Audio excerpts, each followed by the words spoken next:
বাংলাদেশ জাতীয়তাবাদী দল বিএনপির নেতাকর্মী, এর অঙ্গ সংগঠন নেতাকর্মী দীর্ঘ 16 বছর এক অক্লান্ত পরিশ্রম এবং শেখ হাসিনার ফ্যাসিবাদী শাসনের কষাঘাতে জর্জরিত হয়েছে। কেউ জোরপূর্বক গুমের শিকার হয়েছে, কেউ বিচার বহির্ভূত হত্যার শিকার হয়েছে, কেউ অসংখ্য মিথ্যা মামলা নিয়ে কারাগারে জীবন কাটাতে হয়েছে। হাজার হাজার লাখ লাখ নেতাকর্মী, ভাই আপনারা একটু চুপ করেন প্লিজ, হাজার হাজার নেতাকর্মী তাদের এই 16 বছরের অধিকাংশ দিন কারাগারেই কাটাতে হয়েছে। নীলফামারী এমন একটি জেলা, যে জেলায় আন্দোলন সংগ্রাম করতে গিয়ে অসংখ্য নেতাকর্মী বিচার বহির্ভূত হত্যার ক্রস ফায়ারের শিকার হয়েছে। নীলফামারীর একজন মন্ত্রী যার নেপথ্য নায়ক ছিলেন, তিনি কে আপনারা নিশ্চয়ই জানেন। তার নির্দেশে মদদে গোটা নীলফামারী জেলাটাকেই একটা রক্তাক্ত প্রান্তরে পরিণত করা হয়েছিল। সেই জেলার একজন প্রধান নেতা, জাতীয়তাবাদী শক্তির প্রকৌশলী তুহিন, পুরো নামটা কি, শাহরিন ইসলাম তুহিন, 16 বছর দেশের বাইরে থাকতে হয়েছে। তার বিরুদ্ধে অসংখ্য মিথ্যা মামলা দিয়ে নানাভাবে জর্জরিত করার চেষ্টা করা হয়েছে। বন্ধুরা, প্রবাসে থাকা অবস্থায় তার প্রিয়তমা স্ত্রী পৃথিবী থেকে চলে গেছেন। এই অবর্ণনীয় নিপীড়ন, নির্যাতন, মানসিক নির্যাতনে তুহিনের মতো আরো অসংখ্য নেতাকর্মী, স্বয়ং এই দলের প্রধান প্রেরণার উৎসস্থল, সাহস বীরত্বের প্রতীক দেশনেত্রী বেগম খালেদা জিয়া, তাকেও তার সন্তানকে হারাতে হয়েছে। এইভাবেই দিন রাত্রি কাটাতে হয়েছে আমাদের। শেখ হাসিনা এমন এক রাজত্ব চেয়েছিলেন যেখানে কেউ যাতে টু শব্দ করতে না পারে। এই কারণেই বেগম খালেদা জিয়াকে বন্দী করা হয়েছে। বিএনপির ভারপ্রাপ্ত চেয়ারম্যানের নামে মিথ্যা মামলা এবং একের পর এক সাজা দেওয়া হয়েছে। লাখ লাখ নেতাকর্মীর নামে মিথ্যা মামলা দেওয়া হয়েছে। বন্ধুরা আমার, কারণ একটাই, আপনারা দেখেছেন 2-1 দিনে 40,000 কোটি টাকার আওয়ামী লীগের ঘনিষ্ঠ ব্যবসায়ী, তাদের ঘনিষ্ঠ রাজনৈতিক নেতা, তাদের সম্পত্তি পাওয়া গেছে 5-6টা দেশে। 40,000 একটা এনবিআর এর তদন্ত রিপোর্টের মধ্যে পাওয়া গেছে। তাহলে আরো যে কত লক্ষ কোটি টাকা পাচার করেছে। কথিত আছে 28 লক্ষ কোটি টাকা এই শেখ হাসিনার 15.5 বছর 16 বছরে পাচার করা হয়েছে। তাই বন্ধুরা আমার, এই দুঃশাসন জারি করেছিল বিএনপির নেতাকর্মীদেরকে অবর্ণনীয় জুলুম, নির্যাতন, নিষ্পেষণ, মিথ্যা মামলা, ক্রস ফায়ার এবং জোরপূর্বক গুমের মধ্যে দিয়ে, যাতে তারা দুর্বল হয়ে পড়ে। কিন্তু দেশনেত্রী বেগম খালেদা জিয়ার অটুট মনোবল এবং ভারপ্রাপ্ত চেয়ারম্যান জনাব তারেক রহমানের দৃঢ় নেতৃত্বে বাংলাদেশের জাতীয়তাবাদী দল এক অটুট বন্ধনে ঐক্যবদ্ধ থেকেছে, আমাদের কোনোভাবেই বিচ্যুত করতে পারেনি। বন্ধুরা আমার, এখন নানা কায়দায় দোসররা ঘাপটি মেরে বিভিন্ন জায়গায় অবস্থান করে দেশের ভিতরে নাশকতার চেষ্টা করছেন। তাদেরকে আবার মিলিটারি ট্রেনিং দেওয়ানোর ব্যবস্থা হচ্ছে। আপনারা দেখেছেন একজন গ্রেপ্তার হয়েছেন এই অভিযোগে। তাহলে তারা আরো কত কাজ করছেন, কত ধরনের কাজ করছেন তারা। নির্বাচন, সবাই চায় যে আগামী ফেব্রুয়ারি মাসে যে নির্বাচন হবে রোজার আগে, সেটা অবাধ সুষ্ঠু নির্বাচন হবে। কিন্তু আওয়ামী লীগের আমলে 16,399 জন প্রাইমারি স্কুলের শিক্ষক নেওয়া হয়েছে। এর মধ্যে 55 থেকে 60% হচ্ছে আওয়ামী লীগের খাস, তাদের দলীয় লোকজন। এরা যদি পোলিং এজেন্ট হয়, পোলিং অফিসার হয়, প্রিজাইডিং অফিসার হয়, তাহলে কি অবাধ সুষ্ঠু নির্বাচন হবে?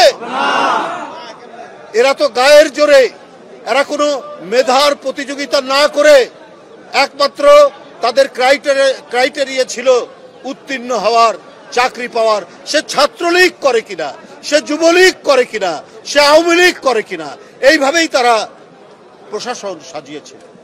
তাই বন্ধুরা আমার, এগুলোকে প্রশাসন থেকে ক্লিন করতে হবে।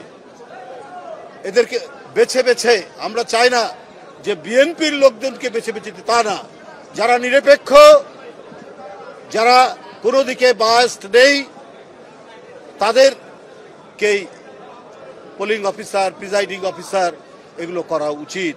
কারণ এই 15-16 বছরে প্রশাসন ছিল না, পুলিশ প্রশাসন ছিল না, এগুলো সব ছিল আওয়ামী লীগের ক্যাডার বাহিনী।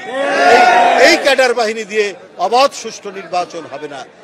আমাদের দৃঢ় বিশ্বাস নির্বাচন কমিশনের প্রতি, তারা এইসব বিষয়ে মনোযোগ দিয়ে যাতে অবাধ সুষ্ঠু নির্বাচন, যাতে ভোটাররা ভোট কেন্দ্রে গিয়ে তাদের পছন্দসই ব্যক্তিকে ভোট দিতে পারে, সেই কাজটি তারা করবেন।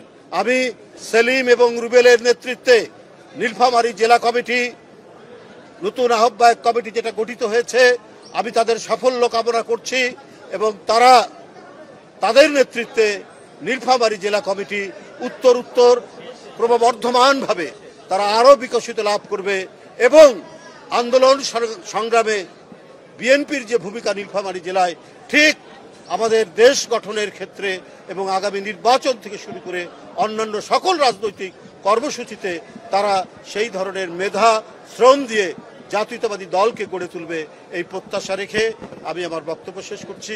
আমি 15 বছর পর দেশে ফিরে এসেছেন শাহরিন ইসলাম তুহিন, প্রকৌশলী। আমি তাকে অনেক ছোটবেলা থেকে চিনি, কারণ তারা রাজশাহী ইউনিভার্সিটির ক্যাম্পাসেই অনেকটা বড় হয়ে উঠেছে। অত্যন্ত সজ্জন এবং মেধাবী একজন প্রকৌশলী। আজকে জীবনের অনেক কিছু তাকে খেসারত দিতে হয়েছে এই 15-16 বছরে। আমি তাকে একটু কথা বলার জন্য অনুরোধ করছি।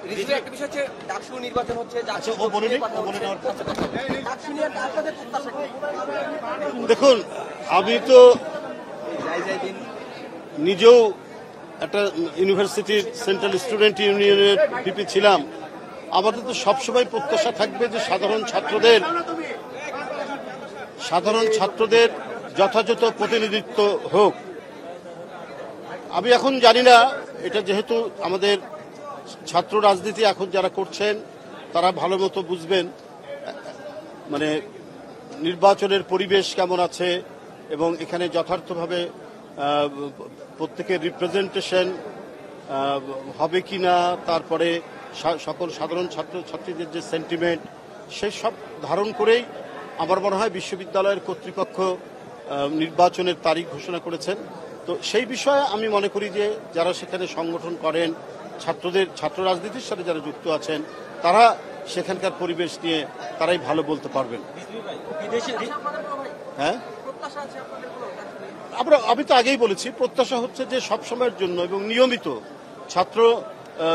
বিশ্ববিদ্যালয়ের যদি নির্বাচিত ছাত্র প্রতিনিধিরা যদি থাকে, তাহলে বিশ্ববিদ্যালয় সুষ্ঠুভাবে পরিচালনা করা এবং ইউনিভার্সিটির যে প্রথম যে বৈশিষ্ট্য থাকা উচিত, যেটা হলো একাডেমিক টোন, সেই টোনটা ঠিক থাকে যদি ছাত্র প্রতিনিধিত্ব যদি সেখানে থাকে। আজকে প্রায় 30-35 বছর ধরে কোনো প্রতিনিধিত্ব নাই, কিন্তু বর্তমান পরিস্থিতি অনুযায়ী এই মুহূর্তে যে নির্বাচন সেটা কি ধরনের আছে, সেখানকার ছাত্র নেতারা যারা ছাত্র তারাই বুঝতে পারবে।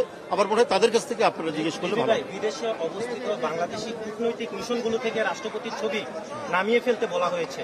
এতে নানা দিকে প্রশ্ন উঠেছে, রাষ্ট্রপতি কি সরিয়ে দেওয়া হচ্ছে কিনা, এরকম একটি গুঞ্জন শোনা যাচ্ছে। ধরুন, সরকার একটা নীতি ঘোষণা করেছে, জিরো ফটো নীতি। সেই নীতির পরিপ্রেক্ষিতে তারা করেছে। এখন আমরা জানি না যে এটা মানে উচিত না অনুচিত।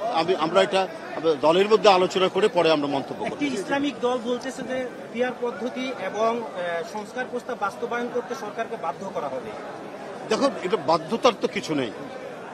আমি এই প্রসঙ্গে বলবো যে জনগণ এটার জন্য প্রস্তুত কিনা। আমরাও তো রাজনীতি করি এবং অনেকবার বাংলাদেশ জাতীয়তাবাদী দল রাষ্ট্র পরিচালনা করেছে। এদেশের মানুষ পিয়ার কি, অধিকাংশ মানুষ তারা জানে না, এবং এটা কি সিস্টেমে হবে না হবে, এটার অন্যান্য কি বিষয় সেটা তারা জানে না। অন্য যারা বলছেন তাদের উদ্দেশ্য কি আছে জানি না, কিছু হয়তো আমরা উপলব্ধি করি, সেটা আমি বলতে চাই না।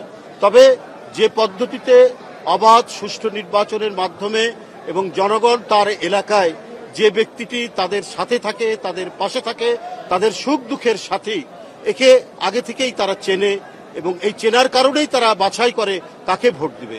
এটাই হচ্ছে প্রতিষ্ঠিত পদ্ধতি। এর বাইরে গেলে জনগণ বিভ্রান্ত হবে। সুতরাং পিআর পদ্ধতি এই মুহূর্তে কোনো উপযুক্ত পদ্ধতি নয়। ধন্যবাদ।